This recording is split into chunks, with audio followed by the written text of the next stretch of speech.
ರಾಜ್ಯದಲ್ಲಿ ಬರೋಬ್ಬರಿ 99 corona positive ಪ್ರಕರಣಗಳು ಪತ್ತೆಯಾಗಿವೆ. ಈ ಮೂಲಕ ರಾಜ್ಯದಲ್ಲಿ ಕೊರೋನಾ ಸೋಂಕಿತರ ಸಂಖ್ಯೆ 1246ಕ್ಕೆ ಏರಿಕೆಯಾಗಿದೆ.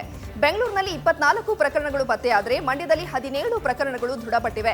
ಕಲಬುರಗಿಯಲ್ಲೂ 10 ಸೋಂಕಿತರು ಕಾಣಿಸಿಕೊಂಡಿದ್ದು ಗ್ರೀನ್ ಝೋನ್ನಲ್ಲಿದ್ದ ರಾಯಚೂರು, ಕೊಡಗು ಮತ್ತು ಕೊಪ್ಪಳಕ್ಕೂ ಕೊರೋನಾ ಎಂಟ್ರಿ ಕೊಟ್ಟಿದೆ. ಇನ್ನುಳಿದಂತೆ ಇಂದು 21 ಜನರು ಗುಣಮುಖರಾಗಿದ್ದು ಇಲ್ಲಿವರೆಗೂ ಒಟ್ಟು 530 ಮಂದಿ ಡಿಸ್ಚಾರ್ಜ್ ಆಗಿದ್ದಾರೆ. ಕೊರೋನಾ ನಿಯಂತ್ರಣ ವಿಚಾರದಲ್ಲಿ ಕರ್ನಾಟಕ ಮಾದರಿ ರಾಜ್ಯವಾಗಿದೆ ಅಂತ ವೈದ್ಯಕೀಯ ಶಿಕ್ಷಣ ಸಚಿವ ಡಾಕ್ಟರ್ ಕೆ ಸುಧಾಕರ್ ಹೇಳಿದ್ದಾರೆ. ವಿಧಾನಸೌಧದಲ್ಲಿ ಮಾತನಾಡಿದ ಅವರು, ರಾಜ್ಯದಲ್ಲಿ ಎಲ್ಲರ ಮೇಲೂ ನಿಗಾ ವಹಿಸಿ ಕ್ರಮ ಕೈಗೊಳ್ಳಲಾಗ್ತಾ ಇದೆ. ಬೇರೆ ರಾಜ್ಯಗಳಲ್ಲಿ ಕೊರೋನಾ ಸೋಂಕಿತರ ಸಂಖ್ಯೆ ಹೆಚ್ಚಾಗ್ತಾ ಇದೆ, ಆದರೆ ರಾಜ್ಯದ ಪರಿಸ್ಥಿತಿ ಹಾಗಿಲ್ಲ. ಇತರೆ ರಾಜ್ಯಗಳಿಗೆ ಹೋಲಿಸಿದರೆ ನಮ್ಮಲ್ಲಿ ಸೋಂಕಿತರ ಸಂಖ್ಯೆ ಕಡಿಮೆ ಇದ್ದು ಸದ್ಯಕ್ಕಂತೂ ಹತೋಟಿಯಲ್ಲಿದೆ ಅಂತ ಸಚಿವರು ತಿಳಿಸಿದ್ದಾರೆ. ರೆಡ್ ಝೋನ್ ಮತ್ತು ಕಂಟೈನ್ಮೆಂಟ್ ಝೋನ್ ಹೊರತುಪಡಿಸಿ ನಾಳೆಯಿಂದ ರಾಜ್ಯದಲ್ಲಿ ಬಸ್ ಸಂಚಾರ ಶುರುವಾಗಲಿದೆ. ರಾಜ್ಯದ ಒಳಗಷ್ಟೇ ಸೀಮಿತವಾಗಿ ಕೆಎಸ್ಆರ್ಟಿಸಿ ಸಂಚಾರ ಆರಂಭವಾಗಲಿದ್ದು ಖಾಸಗಿ ಬಸ್ಗಳು ರಸ್ತೆಗಿಳಿಯಲಿವೆ. ಬಿಎಂಟಿಸಿಯ ಓಡಾಟಕ್ಕೂ ಅನುಮತಿ ನೀಡಲಾಗಿದೆ. ಒಂದು ಬಸ್ನಲ್ಲಿ 30 ಜನರಷ್ಟೇ ಅಂತರ ಕಾಯ್ದುಕೊಂಡು ಪ್ರಯಾಣಿಸಬೇಕಾಗಿದೆ. ಇನ್ನು ಮುಖ್ಯವಾಗಿ ಟಿಕೆಟ್ ದರದಲ್ಲಿ ಯಾವುದೇ ಏರಿಕೆ ಇಲ್ಲ. ಹಳೆ ದರದಲ್ಲೇ ಟಿಕೆಟ್ ನೀಡಲು ಸರ್ಕಾರ ಸೂಚಿಸಿದೆ. ಇನ್ನು ನಾಳೆಯಿಂದಲೇ ರಾಜ್ಯದ ಎಲ್ಲೆಡೆ ಆಟೋಗಳು ಸಂಚರಿಸಲು ಅವಕಾಶ ಮಾಡಿಕೊಡಲಾಗಿದೆ. ಟ್ಯಾಕ್ಸಿ ಸಂಚಾರಕ್ಕೂ ಅನುಮತಿ ನೀಡಲಾಗಿದ್ದು ಡ್ರೈವರ್ 2 ಪ್ರಯಾಣಿಕರನ್ನಷ್ಟೇ ಕರೆದೊಯ್ಯಬೇಕಾಗಿದೆ. ಮೇಲಾಗಿ ಮಾಸ್ಕ್ ಕಡ್ಡಾಯಗೊಳಿಸಲಾಗಿದೆ. ಇದರ ಜೊತೆಗೆ ರಾಜ್ಯದ ಒಳಗಡೆ ಮಾತ್ರ ರೈಲುಗಳ ಸಂಚಾರಕ್ಕೆ ಅನುಮತಿ ನೀಡಲಾಗಿದೆ. ಹೊರ ರಾಜ್ಯದಿಂದ ಬರುವ ರೈಲುಗಳಿಗೆ ಪ್ರವೇಶ ಇಲ್ಲ ಎಂದು ಸಿಎಂ ಬಿಎಸ್ವೈ ಹೇಳಿದ್ದಾರೆ. ಇನ್ನು ಮೆಟ್ರೋ ರೈಲು ಸಂಚಾರಕ್ಕೆ ಅವಕಾಶ ನೀಡಲಾಗಿಲ್ಲ. ರಾಜ್ಯದ ಜನರ ಊಟ ತಿಂಡಿ ವಿಚಾರದ ಬಗ್ಗೆಯೂ ನಿರ್ಧಾರ ಕೈಗೊಂಡಿರುವ ರಾಜ್ಯ ಸರ್ಕಾರ ರಾಜ್ಯದ ಎಲ್ಲೆಡೆ ಹೋಟೆಲ್ ಹಾಗೂ ರೆಸ್ಟೋರೆಂಟ್ಗಳನ್ನು ಸಂಪೂರ್ಣವಾಗಿ ತೆರೆಯಲು ಅವಕಾಶ ನೀಡಿಲ್ಲ. ಆದರೆ ಊಟ ತಿಂಡಿಗಳನ್ನು ಪಾರ್ಸಲ್ ನೀಡಲು ಅವಕಾಶ ಮಾಡಿಕೊಟ್ಟಿದೆ. ಎಲ್ಲದಕ್ಕಿಂತ ಹೆಚ್ಚಾಗಿ ಬೀದಿ ಬದಿಯ ತಿಂಡಿ ತಿನಿಸುಗಳು ಅಂಗಡಿಯಲ್ಲೂ ಪಾರ್ಸಲ್ ನೀಡಲು ಅವಕಾಶ ಮಾಡಿಕೊಡಲಾಗಿದೆ. ಅಲ್ಲೇ ತಿನ್ನಲು ಅವಕಾಶ ನೀಡಬಾರದು ಅಂತ ಸೂಚಿಸಲಾಗಿದೆ. ಇನ್ನು ನಾಳೆಯಿಂದ ರಾಜ್ಯಾದ್ಯಂತ ಅಂಗಡಿಗಳನ್ನು ತೆರೆಯಲು ಮುಕ್ತ ಅವಕಾಶವನ್ನು ನೀಡಲಾಗಿದೆ. ಸಂಜೆಯ ಕರ್ಫ್ಯೂ ಅವಧಿಯವರೆಗೂ ವ್ಯಾಪಾರ ವಹಿವಾಟು ನಡೆಸಲು ತಿಳಿಸಲಾಗಿದೆ. ಇನ್ನು ಮಾಲ್ಗಳು, ಸಿನಿಮಾ ಥಿಯೇಟರ್ಗಳು, ಜಿಮ್ಗಳನ್ನು ಓಪನ್ ಮಾಡಲು ಅವಕಾಶ ನೀಡಲಾಗಿಲ್ಲ. ಇದಕ್ಕೆ ಹೊರತಾಗಿ ಸಲೂನ್ ಶಾಪ್ಗಳನ್ನು ತೆರೆಯಲು ಅನುಮತಿ ನೀಡಲಾಗಿದೆ. ಆದರೆ ಸುರಕ್ಷಿತ ಕ್ರಮಗಳನ್ನು ಕೈಗೊಳ್ಳಲು ಸೂಚಿಸಲಾಗಿದೆ. ಲಾಕ್ಡೌನ್ ಸಡಿಲಿಕೆಯ ನಡುವೆ ರಾಜ್ಯ ಸರ್ಕಾರ ಒಂದಿಷ್ಟು ಕಂಡೀಷನ್ಗಳನ್ನು ಹಾಕಿದೆ. ರಾಜ್ಯದ ಎಲ್ಲೆಡೆ ಮಾಸ್ಕ್ ಧರಿಸಿಯೇ ಓಡಾಡುವುದು ಕಡ್ಡಾಯ ಅಂತ ಸಿಎಂ ಬಿಎಸ್ ಯಡಿಯೂರಪ್ಪ ತಿಳಿಸಿದ್ದಾರೆ. ಅಲ್ಲದೆ ಮಾಸ್ಕ್ ಹಾಕದಿದ್ರೆ ದಂಡ ವಿಧಿಸಲಾಗುವುದು ಅಂತ ತಿಳಿಸಿದ್ದಾರೆ. ಇದರ ಜೊತೆಗೆ ಭಾನುವಾರ ಪೂರ್ಣ ಪ್ರಮಾಣದ ಲಾಕ್ಡೌನ್ ಇರಲಿದೆ.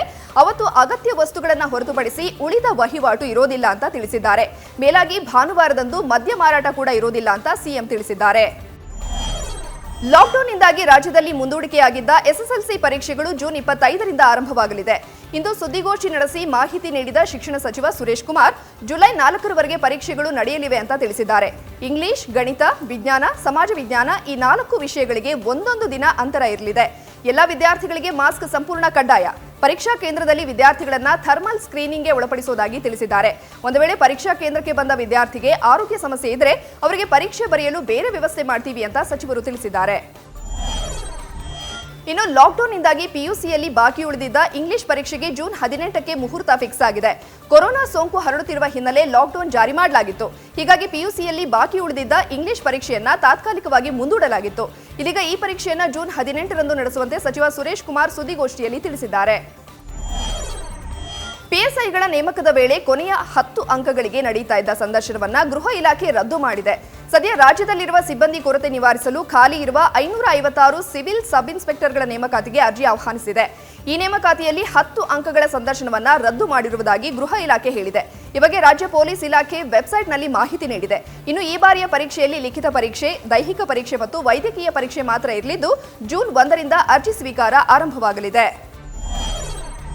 ಕೇಂದ್ರ ಪಶುಸಂಗೋಪನಾ ಸಚಿವಾಲಯದ ಕಚೇರಿಯ ಸಿಬ್ಬಂದಿಯೊಬ್ಬರಿಗೆ ಕೊರೋನಾ ಸೋಂಕು ದೃಢಪಟ್ಟಿದೆ. ಈ ಹಿನ್ನೆಲೆ ದೆಹಲಿಯಲ್ಲಿರುವ ಇಡೀ ಕೃಷಿ ಭವನ ಕಟ್ಟಡವನ್ನೇ ಸೀಲ್ ಡೌನ್ ಮಾಡಲಾಗಿದೆ. ಕೃಷಿ ಭವನದ 2ನೇ ಮತ್ತು 3ನೇ ಮಹಡಿಯಲ್ಲಿ ಪಶುಸಂಗೋಪನಾ ಸಚಿವಾಲಯದ ಕಚೇರಿ ಇದೆ. ಸೋಂಕಿತ ವ್ಯಕ್ತಿ ಅದೇ ಮಹಡಿಯಲ್ಲಿ ಕಾರ್ಯನಿರ್ವಹಿಸ್ತಾ ಇದ್ರು ಅಂತ ತಿಳಿದು ಬಂದಿದೆ. ಇನ್ನು ಈ ಕಟ್ಟಡದಲ್ಲಿ ಕೃಷಿ, ಆಹಾರ ಮತ್ತು ನಾಗರಿಕ ಸರಬರಾಜು, ಗ್ರಾಮೀಣಾಭಿವೃದ್ಧಿ ಮತ್ತು ಪಂಚಾಯತ್ ರಾಜ್ ಸಚಿವಾಲಯಗಳ ಕಚೇರಿಗಳು ಇದ್ದು ಆತಂಕ ಮನೆ ಮಾಡಿದೆ. ಪಿಪಿಇ ಕಿಟ್ ಉತ್ಪಾದನೆಯಲ್ಲಿ ಪ್ರತಿದಿನ 4.5 ಲಕ್ಷ ಕಿಟ್ಗಳನ್ನು ತಯಾರಿಸಿ ಇಂದು ಭಾರತ ದಾಖಲೆ ಬರೆದಿದೆ. ಕಳೆದ ಫೆಬ್ರವರಿಯಲ್ಲಿ 50,000 ಕಿಟ್ಗಳನ್ನು ಆಮದು ಮಾಡಿಕೊಳ್ಳುವ ಸ್ಥಿತಿಯಲ್ಲಿದ್ದ ಭಾರತ ಇಂದು ತಾನೇ ಹೊರದೇಶಗಳಿಗೆ ರಫ್ತು ಮಾಡುವ ಸಾಮರ್ಥ್ಯವನ್ನು ಪಡೆದುಕೊಂಡಿದೆ. ಸದ್ಯ ಭಾರತದಲ್ಲಿ 600 ಕಂಪನಿಗಳು ಅಂತಾರಾಷ್ಟ್ರೀಯ ಗುಣಮಟ್ಟದ ಪರ್ಸನಲ್ ಪ್ರೊಟೆಕ್ಷನ್ ಕಿಟ್ಗಳನ್ನು ತಯಾರಿಸುವ ಲೈಸೆನ್ಸ್ ಪಡೆದುಕೊಂಡಿವೆ. ಈ ಬಗ್ಗೆ ಟ್ವೀಟ್ ಮಾಡಿರುವ ಕೇಂದ್ರ ಜವಳಿ ಹಾಗೂ ಮಹಿಳಾ ಮತ್ತು ಮಕ್ಕಳ ಕಲ್ಯಾಣ ಸಚಿವೆ ಸ್ಮೃತಿ ಇರಾನಿ ಮಾಹಿತಿ ನೀಡಿದ್ದಾರೆ. ಲಾಕ್ಡೌನ್ ಎಲ್ಲಾ ಕ್ಷೇತ್ರಗಳ ಮೇಲೆಯೂ ಪರಿಣಾಮ ಬೀರಿದ್ದು ಭಾರೀ ಆರ್ಥಿಕ ಹೊಡೆತ ಕೊಟ್ಟಿದೆ. ಹಾಗಾಗಿ ಝೊಮ್ಯಾಟೊ ಬಳಿಕ ಸ್ವಿಗ್ಗಿ ಕೂಡ 1100 ಉದ್ಯೋಗಿಗಳನ್ನ ಕೆಲಸದಿಂದ ತೆಗೆಯಲು ನಿರ್ಧರಿಸಿದೆ. ತೀವ್ರ ನಷ್ಟದ ಹಿನ್ನೆಲೆ ಉದ್ಯೋಗಿಗಳನ್ನ ಕೆಲಸದಿಂದ ವಜಾ ಮಾಡಲು ಸ್ವಿಗ್ಗಿಯ ಆಡಳಿತ ಮಂಡಳಿ ತೀರ್ಮಾನಿಸಿದ್ದು, ಈ ಕುರಿತು ನೌಕರರಿಗೆ ಇಮೇಲ್ನಲ್ಲಿ ತಿಳಿಸಲಾಗಿದೆ. ಲಾಕ್ಡೌನ್ನಿಂದಾಗಿ ವಿಡಿಯೋ ಸಂವಾದದ ಮೂಲಕ ಪ್ರಕರಣಗಳ ವಿಚಾರಣೆ ನಡೀತಾ ಇದ್ದು, ವಿಚಾರಣೆ ವೇಳೆ ಕೋಟ್ ಧರಿಸುವ ಅಗತ್ಯವಿಲ್ಲ ಅಂತ ಹೈಕೋರ್ಟ್ ವಕೀಲರಿಗೆ ವಸ್ತ್ರ ಸಂಹಿತೆ ಜಾರಿ ಮಾಡಿದೆ. ಕೋಟ್ ಹಾಗೂ ಗೌನ್ಗೆ ವಿನಾಯಿತಿ ನೀಡಲಾಗಿದ್ದು, ಪುರುಷ ವಕೀಲರು ಬಿಳಿ ಶರ್ಟ್, ಬಿಳಿ ಕಾಲರ್ ಬ್ಯಾಂಡ್ ಮತ್ತು ಮಹಿಳಾ ವಕೀಲರು ಬಿಳಿ ಸಲ್ವಾರ್ ಕಮೀಜ್, ಬಿಳಿ ಸೀರೆ, ಬಿಳಿ ನೆಕ್ ಬ್ಯಾಂಡ್ ಧರಿಸುವುದು ಕಡ್ಡಾಯವಾಗಿದೆ. ಕಳೆದ ವಾರ ಸುಪ್ರೀಂ ಕೋರ್ಟ್ ವಕೀಲರಿಗೆ ವಸ್ತ್ರ ಸಂಹಿತೆ ನಿಗದಿಸಿತ್ತು. ಇದೀಗ ಹೈಕೋರ್ಟ್ನಿಂದಲೂ ಕೋಟ್, ಗೌನ್ಗೆ ತಾತ್ಕಾಲಿಕ ವಿನಾಯಿತಿ ನೀಡಲಾಗಿದೆ. ಕೋವಿಡ್-19 ಕರ್ತವ್ಯದಲ್ಲಿರುವ ಪೊಲೀಸರಿಗೆ ಪಿಪಿಇ ಕಿಟ್ ನೀಡಲು ಜಿಲ್ಲಾ ಪೊಲೀಸ್ ವರಿಷ್ಠಾಧಿಕಾರಿಗಳಿಗೆ ಆದೇಶಿಸಿ ಡಿಜಿಐಜಿಪಿ ಪ್ರವೀಣ್ ಸೂದ್ ಆದೇಶ ಹೊರಡಿಸಿದ್ದಾರೆ. ಇಲಾಖೆಯ ಸಿಬ್ಬಂದಿ ಕರ್ತವ್ಯದ ವೇಳೆ ಜನರ ಸಂಪರ್ಕದಲ್ಲಿರ್ತಾರೆ. ಹೀಗಾಗಿ ಸೋಂಕು ಬಹುಬೇಗ ಹರಡುವ ಸಾಧ್ಯತೆಗಳಿರುತ್ತವೆ. ಕರ್ತವ್ಯದಲ್ಲಿರುವ ಪೊಲೀಸರನ್ನ ರ್ಯಾಪಿಡ್ ಟೆಸ್ಟ್ಗೆ ಒಳಪಡಿಸಬೇಕು. ಕೆಲವೆಡೆ ಸಿಬ್ಬಂದಿ ರಜೆ ಇಲ್ಲದೆ ಕಾರ್ಯನಿರ್ವಹಿಸ್ತಾ ಇದ್ದಾರೆ. ಹೀಗಾಗಿ ವಾರಕ್ಕೊಮ್ಮೆ ಸಿಬ್ಬಂದಿಯ ಕರ್ತವ್ಯದ ಪಾಳಿಯನ್ನ ಬದಲಿಸಬೇಕು. ವಾರದ ರಜೆ ಕಡ್ಡಾಯವಾಗಿ ಕೊಡಬೇಕು ಅಂತ ಸೂಚಿಸಿದ್ದಾರೆ. ಶಿವಮೊಗ್ಗದ ಸಿಗಂದೂರು ಚೌಡೇಶ್ವರಿ ಕ್ಷೇತ್ರ ಹಾಗೂ ಕೊಲ್ಲೂರು ಶ್ರೀ ಮೂಕಾಂಬಿಕೆ ಕ್ಷೇತ್ರದ ಪ್ರವಾಸಿಗರ ಶೀಘ್ರ ಸಂಪರ್ಕದ ಉದ್ದೇಶದಿಂದ ಸಿಗಂದೂರು ಶರಾವತಿ ಹಿನ್ನೀರಿಗೆ ಕೇಬಲ್ ಆಧಾರಿತ ಸೇತುವೆ ನಿರ್ಮಿಸಲಾಗ್ತಾ ಇದೆ. ಸಾಗರ ತಾಲೂಕಿನ ಸಿಗಂದೂರು ಬಳಿ ಶರಾವತಿ ಹಿನ್ನೀರಿಗೆ 423.15 ಕೋಟಿ ರೂಪಾಯಿ ವೆಚ್ಚದಲ್ಲಿ ಒಟ್ಟು 2.14 ಕಿಲೋಮೀಟರ್ ಉದ್ದ 16 ಮೀಟರ್ ಅಗಲದ ಸೇತುವೆ ನಿರ್ಮಾಣವಾಗಲಿದೆ. ನಿರ್ಮಾಣಗೊಂಡ ಬಳಿಕ ದೇಶದ ಕೇಬಲ್ ಆಧಾರಿತ ಎರಡನೇ ಅತಿ ದೊಡ್ಡ ಬ್ರಿಡ್ಜ್ ಅನ್ನೋ ಹೆಗ್ಗಳಿಕೆಯನ್ನು ಇದು ಗಳಿಸಲಿದೆ. ರಾಜ್ಯದಲ್ಲಿ ಜೂನ್ 20ರ ಒಳಗೆ ವಿಧಾನ ಪರಿಷತ್ ಚುನಾವಣೆ ಪ್ರಕ್ರಿಯೆ ಮುಗಿಯಬೇಕಾಗಿದೆ. 5 ನಾಮನಿರ್ದೇಶನ ಸ್ಥಾನ, ವಿಧಾನಸಭೆಯಿಂದ ಪರಿಷತ್ ಆಯ್ಕೆಯಾಗುವ 7 ಸ್ಥಾನಗಳನ್ನು ಭರ್ತಿ ಮಾಡಬೇಕಾಗಿದೆ. ಲಾಕ್ಡೌನ್ ಹಾಗೂ ಆರ್ಥಿಕ ಸಂಕಷ್ಟದ ನಡುವೆ ಅಭ್ಯರ್ಥಿಗಳ ಆಯ್ಕೆ ಸಿಎಂ ಯಡಿಯೂರಪ್ಪರಿಗೆ ಇನ್ನಿಲ್ಲದ ಟೆನ್ಷನ್ ನೀಡ್ತಾ ಇದೆ. ಅಭ್ಯರ್ಥಿಗಳ ಆಯ್ಕೆ ವಿಚಾರದಲ್ಲಿ ಪಕ್ಷದ ಮೂಲ ನಿವಾಸಿಗಳು ಹಾಗೂ ವಲಸಿಗರ ನಡುವೆ ಹಲವು ವಿಚಾರಗಳಲ್ಲಿ ಪೈಪೋಟಿ ನಡೀತಾ ಇದೆ. ಬಿಜೆಪಿಗೆ ಸಿಗುವ 4 ಸ್ಥಾನಗಳಿಗೆ ಹಲವರ ಹೆಸರುಗಳು ಕೇಳಿಬಂದಿದ್ದು, ಬಿಎಸ್ವೈಗೆ ಯಾರನ್ನ ಆಯ್ಕೆ ಮಾಡಬೇಕು ಎನ್ನುವುದೇ ದೊಡ್ಡ ಸವಾಲಾಗಿದೆ. ಮಹಾರಾಷ್ಟ್ರ ವಿಧಾನ ಪರಿಷತ್ ಸದಸ್ಯರಾಗಿ ಮುಖ್ಯಮಂತ್ರಿ ಉದ್ಧವ್ ಠಾಕ್ರೆ ಇಂದು ಪ್ರಮಾಣ ವಚನ ಸ್ವೀಕರಿಸಿದ್ದಾರೆ.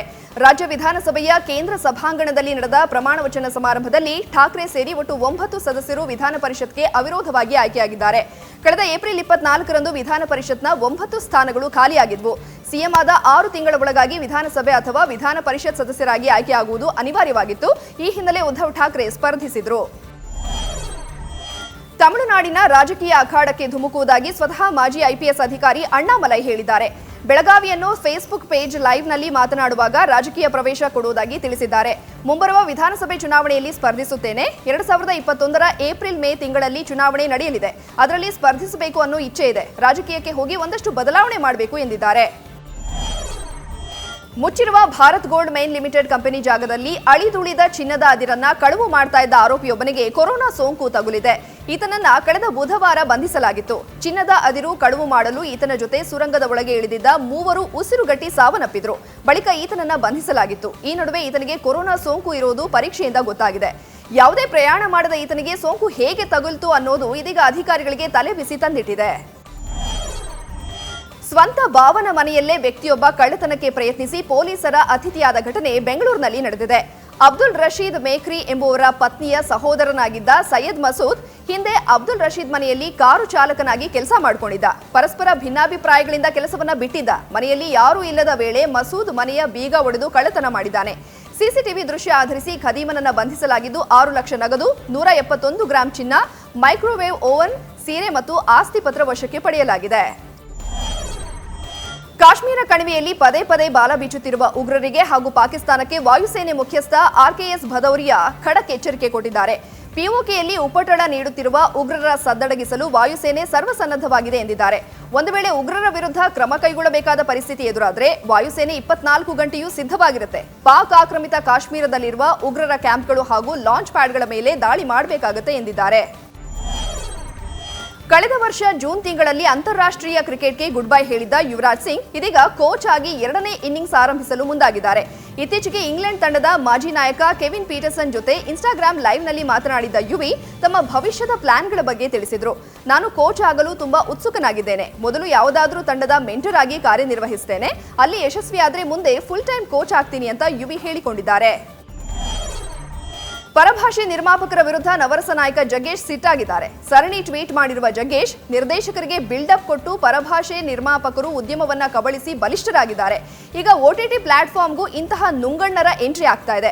ಇವರಿಂದ ಸಣ್ಣ ನಿರ್ಮಾಪಕರು, ನಟ ನಟಿಯರ ಗತಿ ಅಷ್ಟೇ ಅಂತ ಆತಂಕ ವ್ಯಕ್ತಪಡಿಸಿದ್ದಾರೆ.